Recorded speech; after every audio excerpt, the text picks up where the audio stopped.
ചിറയൻകീഴിലെ പാമ്പ് കടിയേറ്റ് മരിച്ച 8 വയസ്സുകാരൻ ദിശലിൻ്റെ കുടുംബത്തിൻ്റെ താമസിക്കുന്ന വീട് നിങ്ങൾ കണ്ടല്ലോ. വളരെ പരിതാപകരമായ അവസ്ഥയാണ്. ഒരു വീടെന്ന് പോലും പറയാൻ കഴിയാത്ത അവസ്ഥയാണ്. ആ വീട്ടിൽ വെച്ചാണ് ഈ കുട്ടിക്ക് കടിയേറ്റതും കുട്ടി മരിച്ചതും.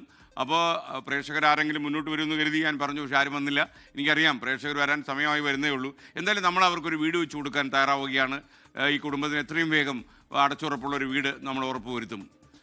ഈ ചിറയൻകീഴിലെ ദിശലിൻ്റെ വീട്ടിൽ ഇപ്പോൾ ഞങ്ങളുടെ പ്രതിനിധി ജിബിൻ JB ഉണ്ട്. ജിബിൻ, ശരിക്കും അവരുടെ മാതാപിതാക്കളുണ്ടെങ്കിൽ അവരോട് കൂടി നമുക്ക് ഈ വിവരം പറയണം. അവർക്കൊരു അടച്ചുറപ്പുള്ള വീട് എത്രയും പെട്ടെന്ന് നമ്മൾ യാഥാർത്ഥ്യമാക്കുമെന്ന കാര്യത്തിൽ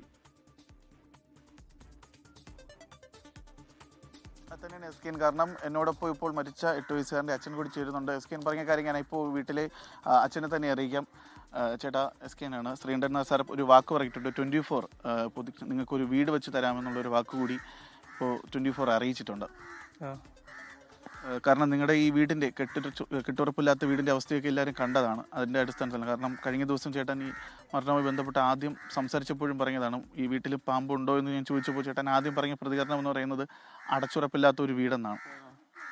മുമ്പ് ഈ വീടിന് വേണ്ടിയിട്ട് എവിടെയെങ്കിലുമൊക്കെ ശ്രമിച്ചിട്ടുണ്ടോ? വീടിന് പഞ്ചായത്തിൽ അപേക്ഷ കൊടുത്തിട്ടുണ്ടായിരുന്നു. അത് അനുവദിച്ചതാണെന്ന് ലാസ്റ്റ് റിപ്പോർട്ട് വന്നത്. പിന്നെ അതിൻ്റെ പൈസ അനുവദിച്ച് വന്നിട്ടുണ്ടോ എന്നല്ല അറിയത്തില്ല. ഏകദേശം 1 വർഷം ആകുമ്പോൾ അപേക്ഷ കൊടുത്തു കഴിഞ്ഞാൽ. എന്തായാലും 24ൻ്റെ കുടുംബം അനവധി പേര് നമ്മളിപ്പോൾ ഉള്ളതാണ്. ഇപ്പോൾ 24ൻ്റെ കുടുംബം ചേട്ടൻ ഒരു വീട് വെച്ച് നൽകും. ഉടൻ തന്നെ അതിൻ്റെ പ്രാരംഭ നടപടികളൊക്കെ ആരംഭിക്കുകയും ചെയ്യും. വീട്ടുകാർ സംസാരിച്ചോ. SKN എന്തായാലും ഇപ്പോൾ ഈ കുടുംബത്തെ ഈ ഒരു വിവരം അറിയിച്ചിട്ടുണ്ട്. നേരത്തെ നമുക്ക് ഈ സംഭവവുമായി ബന്ധപ്പെട്ടത് ഇതാണ്. കഴിഞ്ഞ ദിവസം ഈ മരണം സംഭവിച്ച വീട് എന്ന് പറയുന്നത് ഇതിൻ്റെ അവസ്ഥ, ദയനീയ അവസ്ഥയൊക്കെ നേരത്തെ നമ്മൾ കണ്ടതാണ്. കാരണം ടിൻ ഷീറ്റും അതുപോലെ ഫ്ലെക്സും ഒക്കെ മറച്ചുകൊണ്ട്, ടാർപോളിനൊക്കെ മറച്ചുകൊണ്ടുള്ള ഒരു വീടാണ്. ഈ വീട്ടിൻ്റെ ഈ ഒരു അവസ്ഥ കാരണമാണ് അമ്മൂമ്മയോടൊപ്പം ഉറങ്ങാൻ കിടന്ന ആ കുഞ്ഞിനെ പാമ്പ് കടിയേൽക്കുന്ന ഒരു സാഹചര്യം കൂടി ഉണ്ടായത്. എന്തായാലും ഇത് സംബന്ധിച്ചപ്പോൾ DMOയുടെ റിപ്പോർട്ടൊക്കെ പുറത്തു വന്നിട്ടുണ്ട്. DMO ആശുപത്രി സൂപ്രണ്ട് DMOയ്ക്ക് നൽകിയ റിപ്പോർട്ടിൽ പറയുന്നത് പാമ്പ് കടിയേറ്റൊന്നും സ്ഥിരീകരിക്കാനായിട്ടില്ല എന്നാണ് ആ ഒരു റിപ്പോർട്ടിൽ പറയുന്നത്. രക്തസാമ്പിളുകൾ പരിശോധിച്ചു.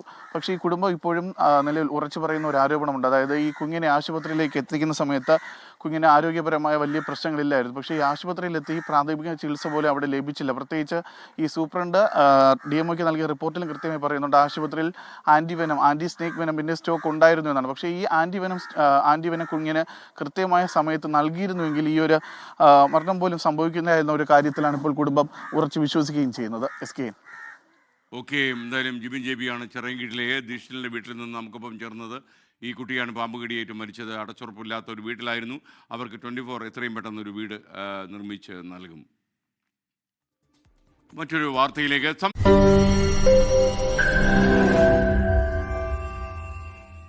ലോകത്തെവിടെയായാലും ഏത് സമയത്തും 24 വാർത്തകളും ഓഗ്മെന്റഡ് റിയാലിറ്റി പാക്കേജുകളും എക്സ്പ്ലെയിനറുകളും വിശദമായി കാണാൻ ഞങ്ങളുടെ YouTube ചാനൽ നിങ്ങൾക്ക് സബ്സ്ക്രൈബ് ചെയ്യാം.